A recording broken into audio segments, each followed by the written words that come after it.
to Advice Live. My name is Aquila Wheatley, and I am your host, a licensed marriage and family therapist. As always, this platform is for anyone who has questions, comments, concerns, or just something that they want to talk about. I am more than happy to answer your questions, and I'm here for it. So, when I don't have anyone asking questions, I'll typically go into something fun. Sometimes that is, oh, cool, someone has a question.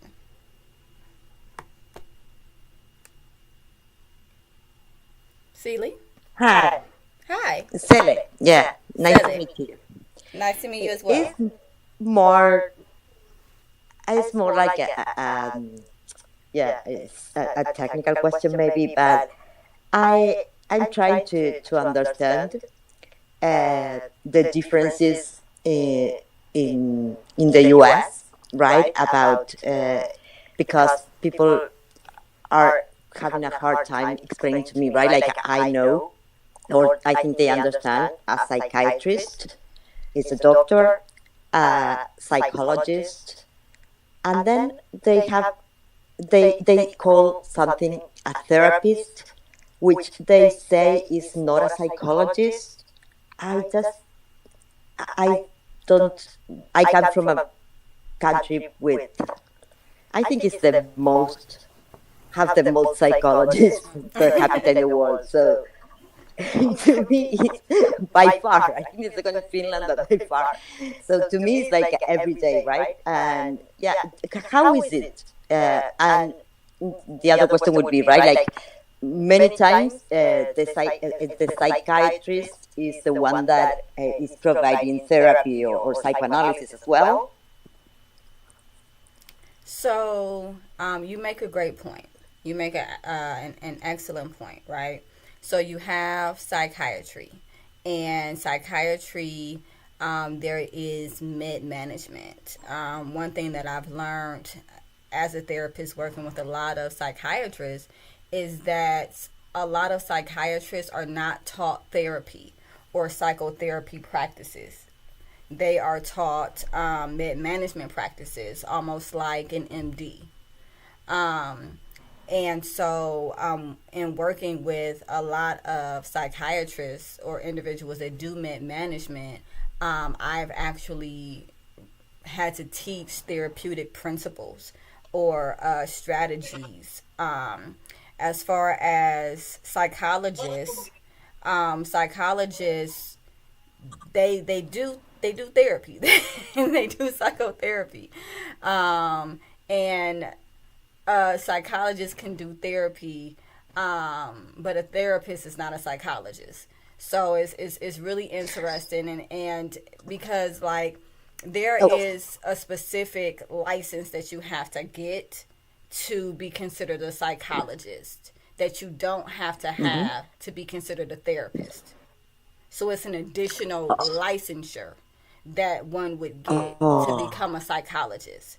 If you get a license in maybe marriage and family therapy, or you get maybe you're a licensed professional um, clinical counselor or something like that, you're not a psychologist. You actually have to take mm, specific classes um, to be licensed as a psychologist versus a therapist. okay, Is that okay. helpful? I think, yeah. I think I feel enough because I agree a lot with you in what you said by experience also, right? Like this doctor that knows medicine and that okay, what's your problem? I want to fix it with this. It's not the same as a psychologist. Many times, uh, what they do is they work together, right? Like one is you go and have 1 hour or whatever it is, the situation, 40 minutes, and you speak and you can talk and figure out. And if necessary, then you will, right? Like they themselves will say, okay, let's talk and let's see if you need medicine. Right. But yeah, I agree 100%. The other part, yes, here it is like about a 6 year. career to psychology. The one that I don't think we have, or maybe we, not that I know, right? Like it's not at least in the university at a university level, is a therapy license. That is yeah, that's why I wasn't understanding, because yeah, that is not a thing, I guess. And so what they do is not, so the difference will be in between what, something more conductivist than psychoanalysis or something like that, what the therapist would do. I mean, in all honesty, the difference between a therapist and a psychologist is essentially a pay designation. They do the same thing, but they obtain an Okay. additional license that allows them to be placed in a different pay bracket. But I get it. they do the exact same work. Okay, no, no, I get it. Here is like that, right? Like the psychologist can be as the psychoanalyst can do therapy, can do conductivism, right? Like, but it's the same person. I understand what you're saying. This is like a difference that doesn't really matter in in the in the with the patient, right? Like it's more. I mean, essentially, it would be like someone having a master's degree versus having a doctorate degree, right? They can do the same work, right? But a person might feel more comfortable working with someone that has the more advanced degree. So, for instance, a psychologist has a more advanced licensure than a therapist. So, if you look at it like that, there are differences, and again, pay as well. but but it's really Yeah. it really just all depends, because you can be a therapist and be a doctor, right? You can have your PhD and be a therapist versus Hmm. being a psychologist. Oh, I know what you mean, but here are called so differently. Okay, acompañantes terapéuticos. Yes, I know what you mean. I know what you mean. They are right, but here they work different, right? Like they devote more hours to very serious cases where you cannot just go 1 hour a week, and so it's less years. Many times they continue, but for instance, if there is someone that I don't know is coming out of rehabilitation from drugs and stuff like that, and they would need to reorganize their lives, this person is the one that will stay maybe more hours every day and help them rebuild their lives, and more than going into the subconscious and stuff like that. That would be more, maybe it is something like that, or I will read about it, don't worry. There is No, no, I appreciate your time, and I appreciate your questions. So what you are talking about is an addictions counselor, which is that's a different designation. You don't have to have a master's degree or a doctoral degree to be a addictions counselor. In at least not in Ohio where I'm from. All you have to do is you have to have a master's degree, and then you have to have specific certification. So go to different classes for a certain amount of hours to be able to deal with addiction and addiction counseling. So that would be more of that. So we have people that specifically do that. I get it. Okay. Thank you so much. Thank you very much. No You've been problem, and very I thank you kind. so much for your time. Thank you for calling in. No, it was a pleasure. I'll be back. Okay, bye bye. Hey Dante, how are you? Howdy, howdy. I'm just listening. That was way out of my pay grade over there. Bad. No, I I'm doing appreciate good. I You? appreciate the questions. I wish more people would call in and ask questions about psychology and that thing that I get paid to do, therapy and that thing that Right. I went to school for so long. I mean I'm equipped, to answer all of these questions.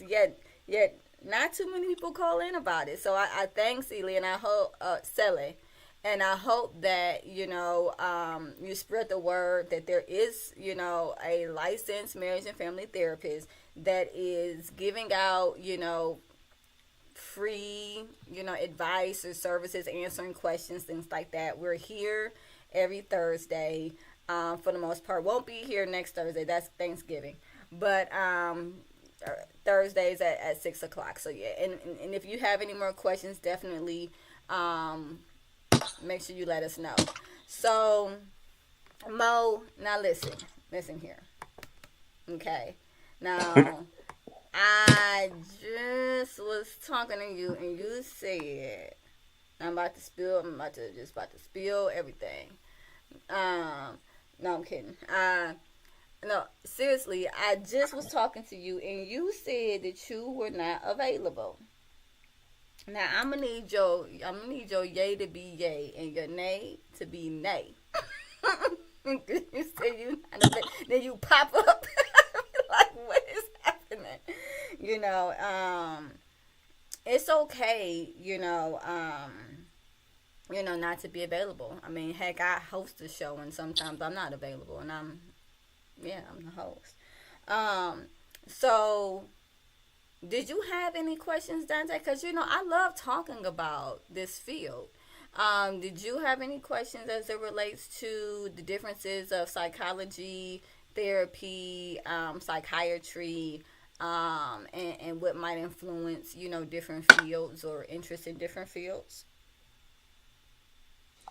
Um, no, but Oh, I'm okay. gonna try to get one though, because I feel like because it's like I don't even know what I would even like, because it's not really a lot of subjects in that playing field that I deal with on a daily basis. In some ways, thankfully, but you never know. It might be a time and a place for that. I think everybody should talk to somebody in some form or facet to sort things out. Be a sounding board on some level. I think that's very healthy. That's very important. But oh, I I mean Wait, just wait. Before just you to before since you go, let me take this caller real quick. oh, Yeah, go ahead, yeah, get it in.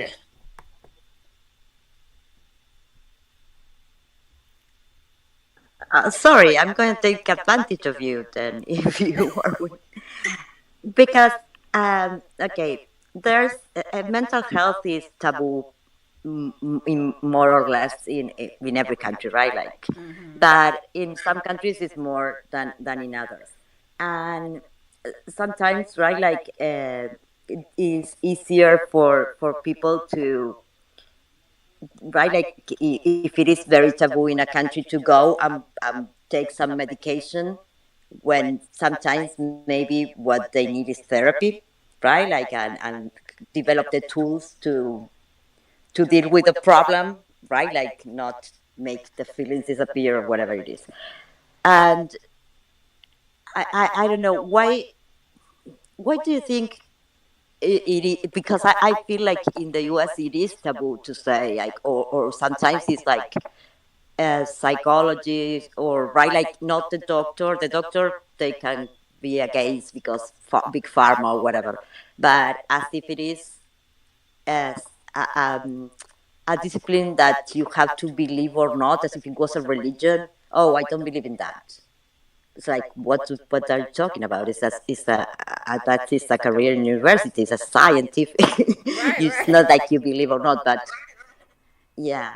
And why do you think that is it does does the being more profitable to pop pills into everybody might have something to do with it? Well, here's the thing. When it comes to the whys behind things, um, one thing that you'll find is there's this fun word called normal. It's it's a word that doesn't really mean anything, that everyone aspires towards. And so if I have to take something, and this is something I've run in to with clients, if I have to take something, man, I'm not normal. I'm not normal. I want to be normal. I want to be like everybody else, right? Which is a generalization, right? Because everyone has something that's going on with them. What I see most is not people going to med management and getting pills, but people self medicating, anxiety, going to alcohol and marijuana because they feel like and even though this is not actually true, there's actually studies that show that marijuana use can increase anxiety over time. Nevertheless, people feel that marijuana calms them down, so you'll see individuals smoking marijuana. You'll see individuals using anxiety as a depressant, if they feel too much anxiety. And you'll also see individuals that are in a depressed state go to ADHD. They'll go to ADHD meds, right? But they'll also use stimulants such as cocaine, because they're trying to get away from that tired feeling, that feeling of fatigue. So what you'll see is a lot of street drugs being used. Um, Mm. Recreationally at first, I'm sure, and then non-recreationally. They, they kind of they kind of masquerade, right? Like they cover the symptom and don't deal with real issue there, right? Like so it's perpetrated. You depend on that substance Right, for absolutely. and right, like it's yes, yeah. That happens everywhere, but yes, there has been right like in current situation, um, uh, our youngest congresswoman was talking about it the other day, right? Like she was saying because even though it's more open, it's like okay, you are not. We have a lot of economic problems here in Argentina, so you are not getting to the end of the month. You don't know if you are going to be paying rent next. Even if it's not something that is an interior thing, right? Like to be alive in this sometimes in some countries or in most countries, I guess nowadays that is not right. Like who won't feel anxious about it? Who Right. won't? Uh, mm-hmm. You're Yes. absolutely right. Mm, Because what I'm yeah. what I'm hearing you say, is that sometimes there's things that are going on around you that causes anxiousness, right? That is not Mm-hmm. something within you that is anxious or ruminating for absolutely without cause, but that there's struggle. I don't know if I'm going to eat from one day to the next. I don't know if I'm going to be able to pay my rent from one month to the next. I don't know what's going on, and so it causes me to have worry, right? And so I want to be clear that there is productive anxiety and unproductive anxiety. And productive anxiety is the anxiety that pushes you to move forward. It pushes you to get a job. It pushes you to make sure that you are dotting your I's and crossing your T's and doing whatever action is necessary to meet your own needs. Non productive or unproductive Mm-hmm. anxiety, that is the type of anxiety that overwhelms you. That is a lot of rumination, being hyper focused, and not being able to get out of the bed, things like that, where it's causing you not to be productive. Another thing that you're talking about is Maslow's hierarchy of needs, right? Because you have your basic needs at the bottom, and that is food, shelter, and things like that. When those needs are disrupted, yes, you are going to go into a place of anxiety and worry because these are things that you need to survive. So essentially, I would call that survival mode. But sometimes, right? Like it sounds like, as you were saying, sometimes all this stress and this that there's no easy way to solve it, right? Because here where I am, you might have a job, you might have all those stuff, and still be not getting to the end of the month. But like sometimes it freezes people, right? Yeah. And so that needs help, and I know there is a lot of precariousness, right? Is approached by philosophy a lot of, like in so many books, and people talk about it, but from psychology, right? And this need to be helped by someone else where the situation is overwhelming.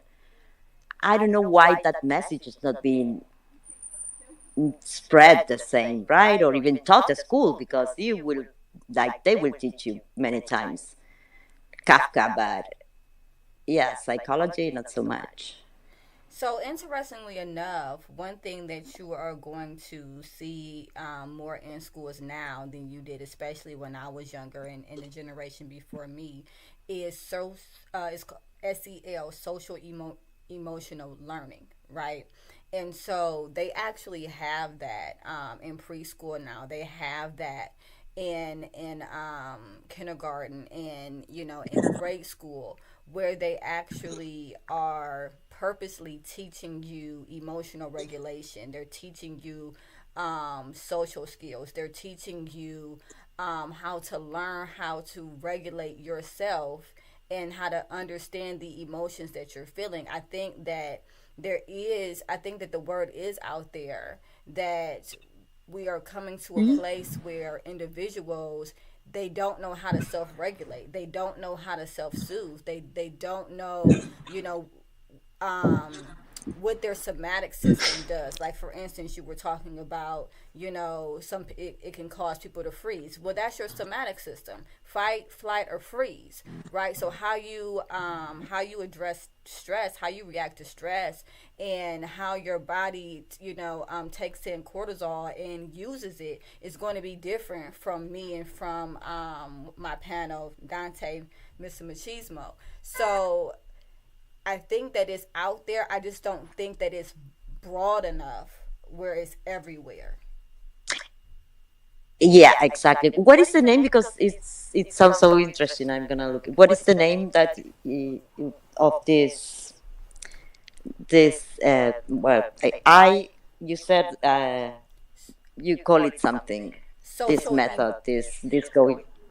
social emotional learning. So, oh yes, social emotional. I will check it out. Yes, I will please check it do. out I think because. that you would really like the concept because it doesn't just stop in grade school. I actually work with one of the local colleges here in my area with the social emotional learning program that they have, and I come in every, I would say maybe every month or two, and give workshops on social emotional learning, self-regulation, understanding emotional intelligence. And these are boundaries, understanding uh, differentiation and values, things like that. And these are with college Hmm. students. Yes, but here by the time you're in college is very weird that you did never go to a psychologist, right? Like here is like I told you there are so many, but everybody has a job here, right? Like if you're a psychologist, you have a job. Is but that is dealing with what I find with the consequences, and it's okay and it's fine. But what you are telling me that I feel is so interesting. It's like almost preventive when this human being is being is forming their personalities. You give them all these tools that you talked about, right? Yes, And yes. sort of it prevent it. And I think that is right. Like that is so cool. I that is so interesting. I think that okay. Thank you again. I'm gonna go. Oh, no, no, no, no problem. And I thank you so much for calling in, and feel free to pop back up whenever you want, whenever you want. No, yeah, I will. I will. It's very interesting talking to you. Thank you so much. No, not a problem. Thank you. So, Dante, any thoughts on what we were talking about, social emotional learning? All I know is I heard Maslow's theory. I ain't heard that name in about 67 moons. Man, I remember that theory in one of them classes. So that, oh yeah, that's outside of my realm of expertise. Matt. Now, would you say what percentage of any of this is Oh, I'm what listening. percentage of like this sort of science, I'll call it for lack of a better term, from an uneducated perspective, what percentage of it would be considered fact as opposed to theory? A lot of theory is Uh proven oh. through. Oh. Can you hear me? A lot of theory is proven Yeah, I can hear you. in Yeah, I got scared. practice. Did you hear that? It's proven in practice. So it's Yeah, you got there's it's empirical proven because you know I there's empirical evidence um, of these theories working.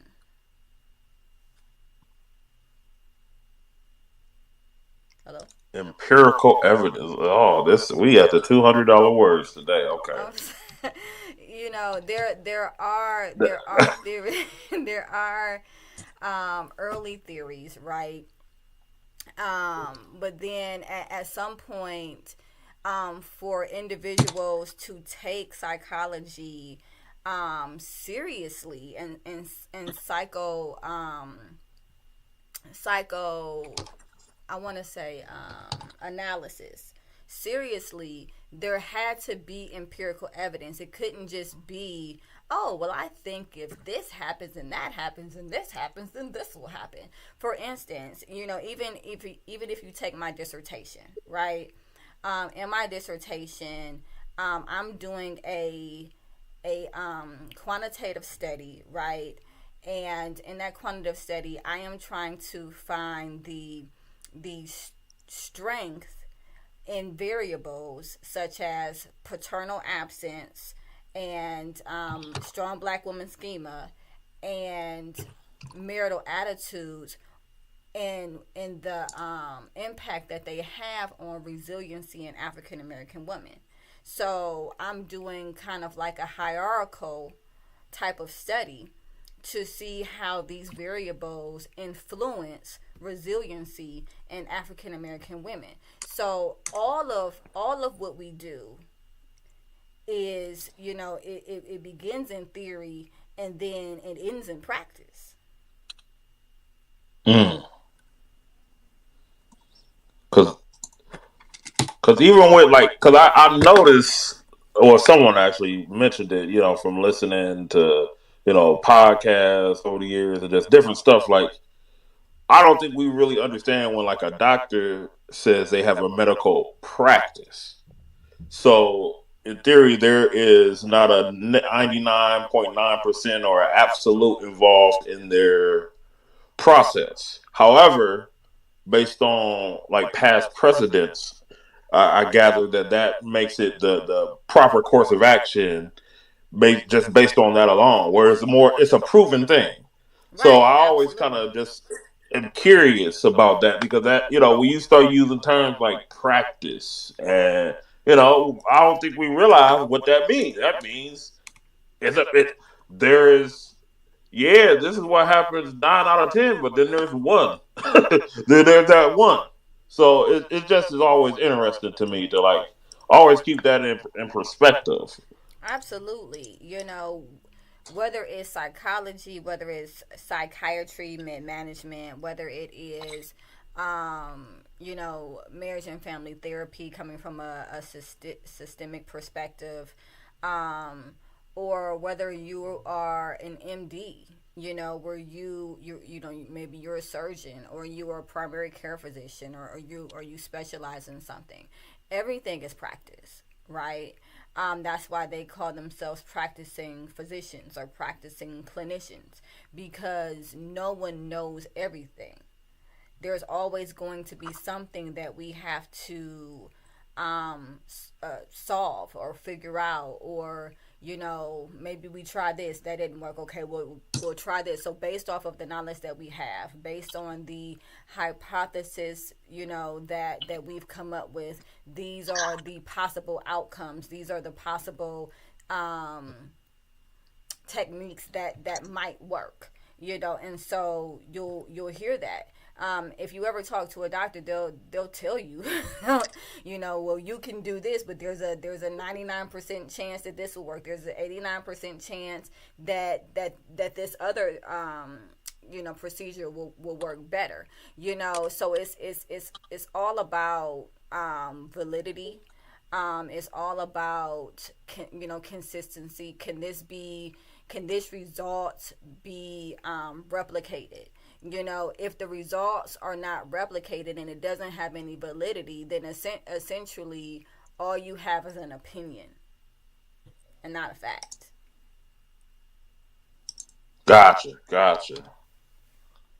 And that's a deep concept when it comes to our medical just industry itself, and just how things are seen by like the masses, and just how it really is, and understanding the difference. Where I think a lot of times we, as you go back to, which this term is used in a lot of different ways, but back in the day, there was a thing called the Leviathan and the social contract theory.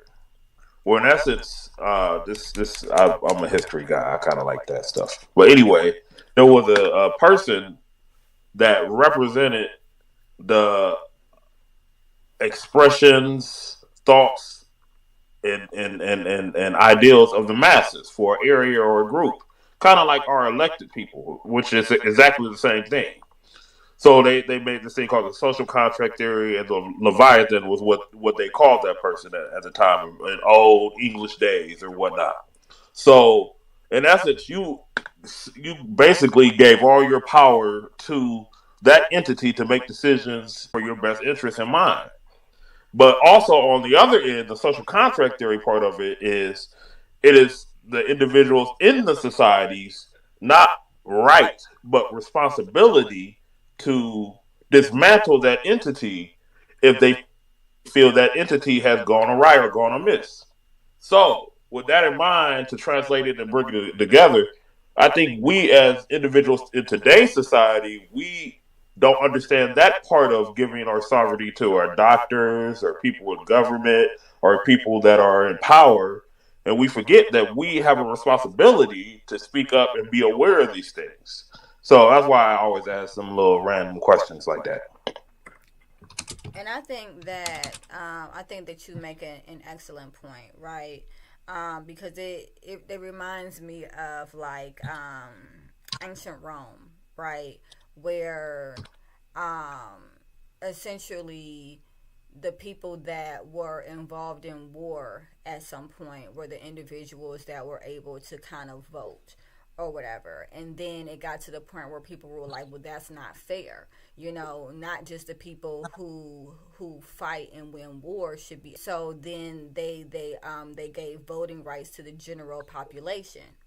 And then they realized that the general population kind of voted themselves into right. And so then yep, and that's where we get a lot of our Western we get a lot of our Western philosophies and ideals, and kind of what kind of has continued to stir the pot as to how we do things. It all stems back to there. So Carnal said, but yeah, Carnal said that is a feature of republic, not necessarily a democracy. Democracy is a majority rule in its purest form. And in all honesty, he's right. Yeah, in its purest form. But when is it in its purest form? That's the caveat. Right, that's the caveat. Because You Well, know, you could. when you're brought up as children, you know, people say, oh yeah, you know, you gotta go vote, and you gotta go make sure that your voice is heard, and you matter, right? And this is not to say that anyone doesn't matter, but what I am saying is you learn as you get older. You can vote. You can vote however you want to vote. But there's electoral colleges. I mean, there's an electoral college with individuals in different states that you don't get to elect. We don't elect the electoral college. You know what I'm saying? So at some point, the decision is not up to us. So it's not pure democracy. It's just not. But one thing that was found in ancient Rome is that pure democracy didn't work. It didn't work. And essentially it imploded. And that's why they needed the elite group in the first place. Yep. I got one word for you. Lobbyists. Lobbyists. Subcommittees. I'm so glad to have you All of with the us, rigmarole. Carnal. I haven't seen you in a little minute.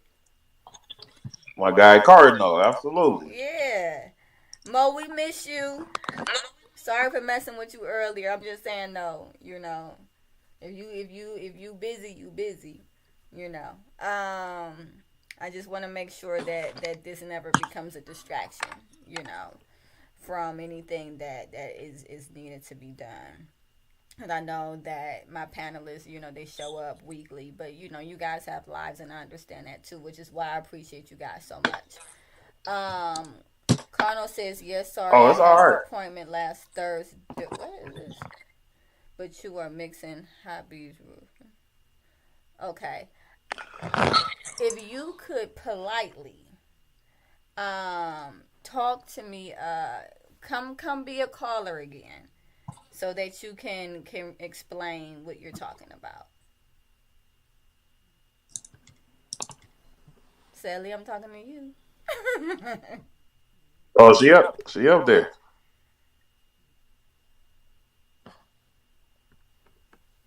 Please. No, I was listening to Dante. It is, and yeah, it had the Leviathan of Hobbes. It was very interesting, and Rousseau's social contract and the democratic or the democracy that came out of the French Revolution. But that happened a long time ago, right? And I think sometimes we take these terms and try to apply them to today's world, right? And it won't work, right? Like we have to reinterpret them and in order to be able to use them. It's like when you hear sometimes someone wanted to take some economic theory that worked in Europe in like 100 years ago and want to apply it in a South American country, and it doesn't work. Why? Right? Like, well, maybe it wasn't the same conditions, and so sometimes I feel like, yeah, those terms, if we take them as they were meant or written, yeah, they're unachievable. But like democracy sometimes is just the opposite to dictatorships. Well, this is in the South where I come from, and that's a lot.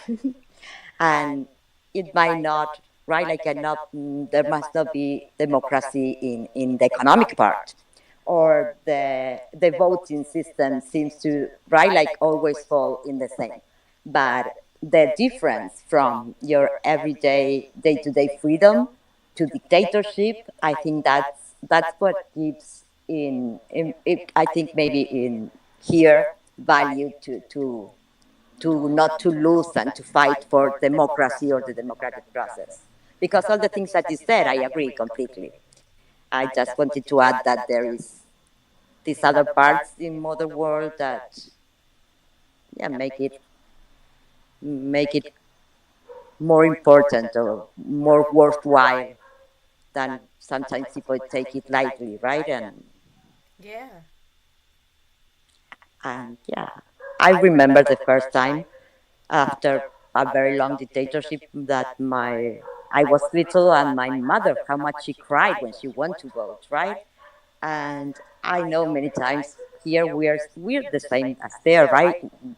Like just using the the least worst option.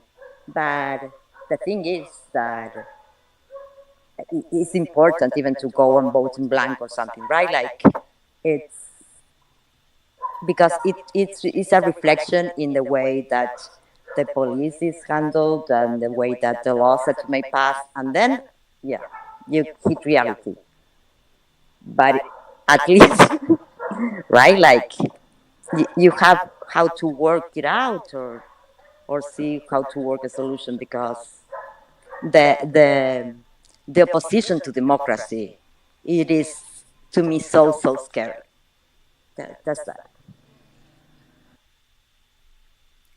And I thank you, because you make a really great point.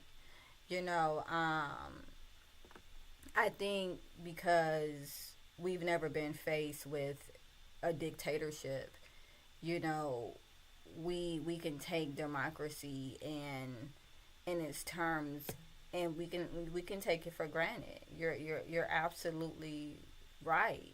You know, because even though there is the electoral college, you know, we still get a chance to go and vote, not just for the president, but we get to vote for our judges. We get to, we get to vote for Congress. We get to vote, for council, and we get to. I just went on the 7th, I believe, and voted for the school board president. So we do have a say. And we don't know really what it's like not to have a say.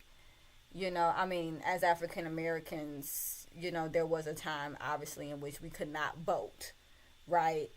We still were free during that time. Essentially, we weren't slaves anymore, but we weren't able to vote. So I know that there's generations before myself, before Dante, that understand what it's like not to be able to vote, which can probably feel like a dictatorship when you don't have a say. But I don't think any of us knows, what it's like to be in an actual dictatorship. You make a great point there. I think with the laws that the Jim Crow laws in the U.S. Right, like there were citizens that had not no rights, that like might have them, but factually in many states, as I understand, they were completely right, like they were not protected the same as others. And I think that I don't know how extreme it was. I know in some cases it was very extreme. That and so I think it is like here it was horrible, and but I think that in many cases must have feel very similar, because is you being like more than the voting is you don't have rights, and if you don't have rights, like there is a state that is this leviathan that is had completely gone out of control and can just pass over you and put you in the right, like I don't know, they can just put you right, like put you, torture you, and then throw you alive from a plane, or just in right allow some Ku Klux Klan guy to just kill you and without even stopping them or participating. I don't know. I don't think there is so much differences in the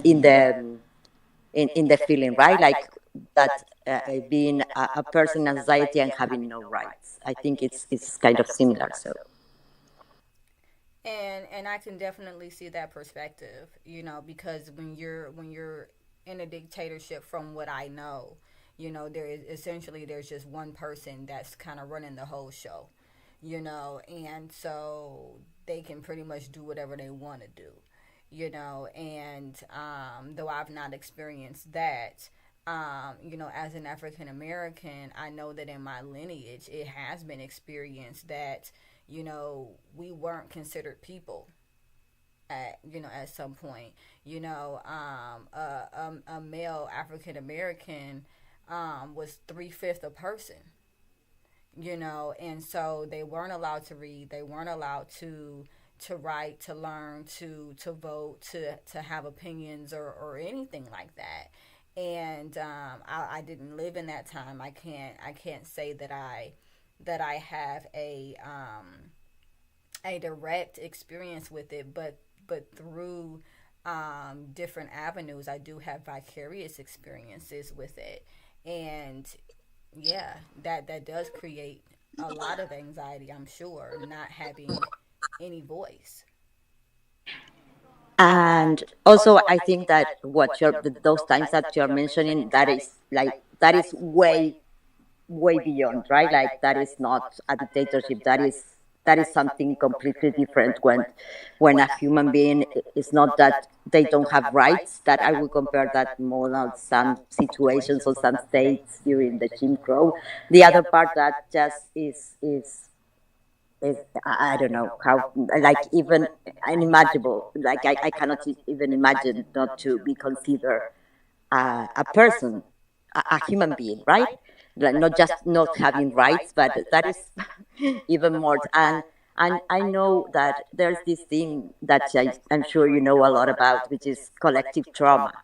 That is Oh a thing. yeah. That is a very real thing, and and yeah, like if it's not, for instance, right, like if it's not given a solution, if it's not is much harder to elaborate, even if time passes. If there is, I don't know, we keep making, we went to trials, we keep making movies, we keep making the museum, this other thing, this, but yeah, it's like uh, I don't know, it we're in a very dark time now here, but by the whole world really. And but yes, I think that like slavery is is that dictatorship is bad, but slavery is just beyond, at least beyond my imagination, is something that, yes. The other is more, I believe, can be more related in history in the US to being, right, like not having any rights, and at one point you could be just killed, or you could be Yeah. just, and it wouldn't count, right? Like it just boop, like they disappear. Who, like, yeah, like one night there was this town that the light went out, and 150 people less were less at the next morning, and nobody ever saw them again. So those What? kind of things. Oh, but yeah, there was 30,000 missing people, plus the torture, the ones that were tortured and survived. But it was a very bloody one. We had six of them, but that was very bloody. And the terror and the fear, right? Like, and the consequences. There is this author that said something like that a friend of him was telling him about Chile dictatorship, right? Like, and he said that the worst thing was the constant lying, but it was getting worse because his son was growing up, and much worse than lying, it would be to teach his son to lie. And I think that the state of terror, that is when you don't have rights. So that's what I give to democracy. That at least there is yeah, much, yeah, they're a disaster. They're a disaster in most parts of the world, but yes, it's like the opposition to that. So I think that you make a great point. What I'm really hearing you say is dictatorship is not slavery, and they're not, those two things are not two things that should be necessarily compared to each other. Versus, um, Absolutely. maybe after slavery, where like things were progressing, right, but maybe we didn't have rights, we couldn't vote, what I'm saying. That would be more like you mentioned, Jim Crow laws and things Mm-hmm. like that. That would be more comparable to a dictatorship than slavery, which is its own separate category. Am I I getting think that? so. I think so. At least in the states, in the states where maybe there was right in the south or stuff like that. That's what I hear. Right, I don't know that much, but yes, I think something like that, like like being a second class citizen, not having the same rights as the rest is, I think, and the fear, right, and the fear that there is no way that you have right. Like this is a well, in this case, it was against everybody, so it was that it's called state terrorism. But in the case of some states, I guess, no, I don't know if the whole country, a lot of people might have feel the same, right? Like this terror that is there all the time by Right. actions of others, by implications, but it's also always there, It kind of and the fear reminds for your own children. it kind of reminds me of the relationship between the African American community and police, because there Hmm. is this fear of law, right? Because there has been such a precedent that our lives can be taken, or we can be beaten very badly, or all of these negative things can happen to us, and there doesn't have to be a reason, and it's just a blip. So what you're describing to me, that terror, having to have a conversation with your son, not just about being a man, or growing up to be a man, but growing up to be a black man, and what that looks like, and why that's different, and why they need to make sure that they are more vigilant.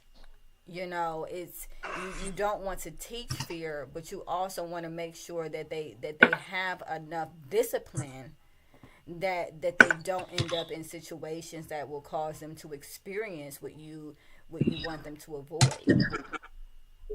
Hmm. Yes, and you don't want to expose them, but at the same time, you don't want to be reckless in not warning them. And I think sometimes, many times, like that happens with history and with not recent history, right? Or what are the things that because they can repeat, and you don't want to tell, okay, this is the horrible things, the horrible tortures that, and I don't know. I think in that art might take a good, might be a good way to reach right. Like, of course, you have to have the conversation, but for to expose certain, if it's done well, right? If it's not propaganda, Right, but absolutely. to expose new generations to to certain collective traumas that otherwise they will feel alone in their mother telling them, right? But in this is like a more shared experience that will enforce you all against, and hopefully many white people, right, like even to act in the moment or whatever, right? I don't want to talk about it because I'm not aware. I never lived in the US or anything, but it is a more collective experience and in the numbers, and yeah, like we women know this, uh, like you have is where you you can at least let go some of that fear. But then again, right, like what we were talking about, that has to have consequences in mental health, and that should be addressed.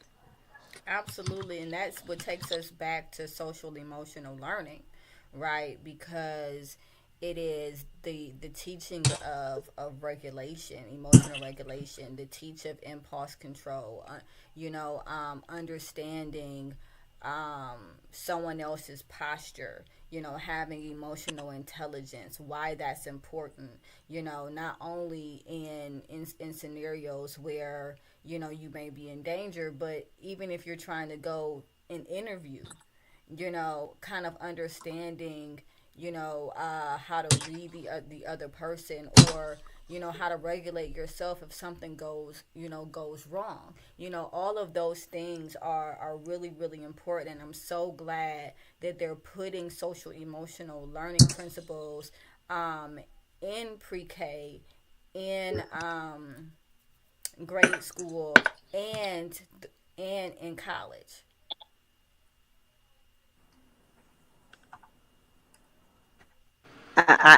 Yeah, absolutely. And it's like tools, right? Like you're giving tools to these people, and they can use it. Then later, it's but nobody is hurt by having more tools to go through life for with everything that it is in it, right? And yes, I think you're that is a very good program that you have. So thank you so much.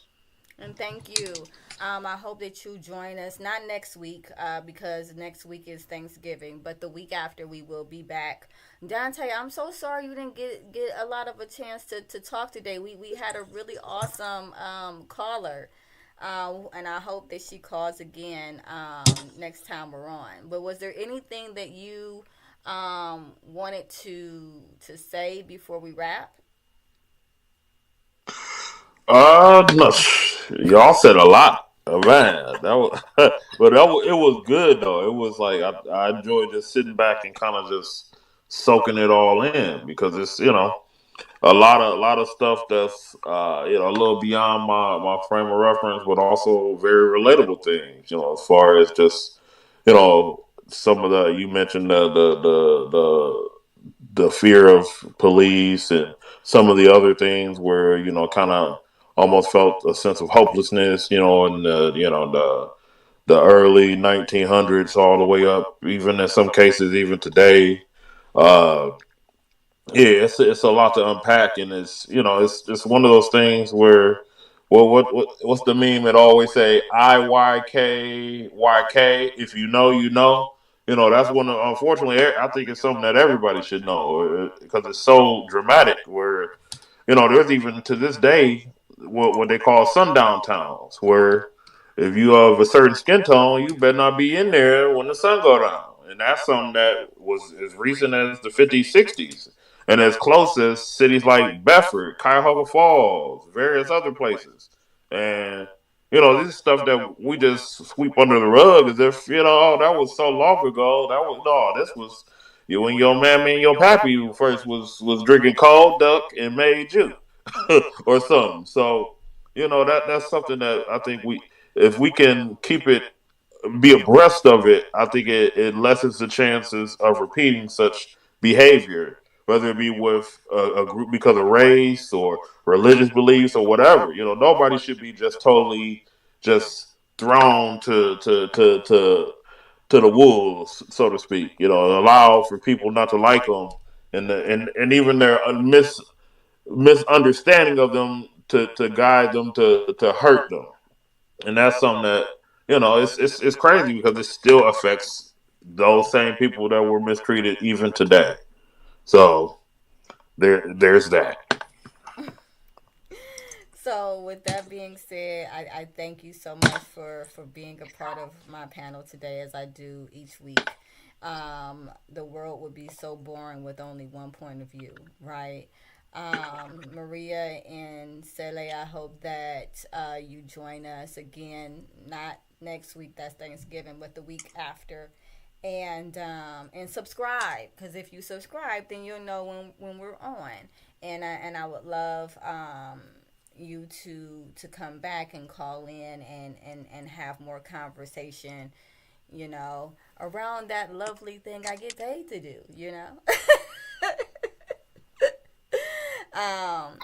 All right. So with that being said, thank you for everybody who joined. I really appreciate you. You can catch us again on Facebook Live. On Facebook, Supportive Advice. You can catch us on YouTube, Supportive Advice. And you can also catch the replay on Google Podcasts, Apple Podcasts, and Spotify Podcasts. So we hope either any way you can, you catch it. And we'll see you in a couple weeks.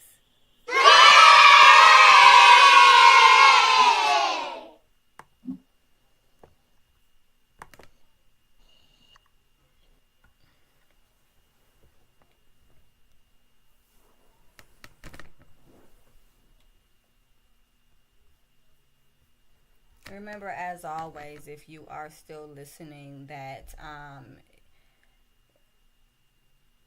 mental health help is one of the strongest things that you can do, strongest things that you can reach for. And if you are at a point where you would like to see a licensed therapist, definitely check out my website, www.supportiveadvice.com. I am taking in new clients, virtual and in person. So definitely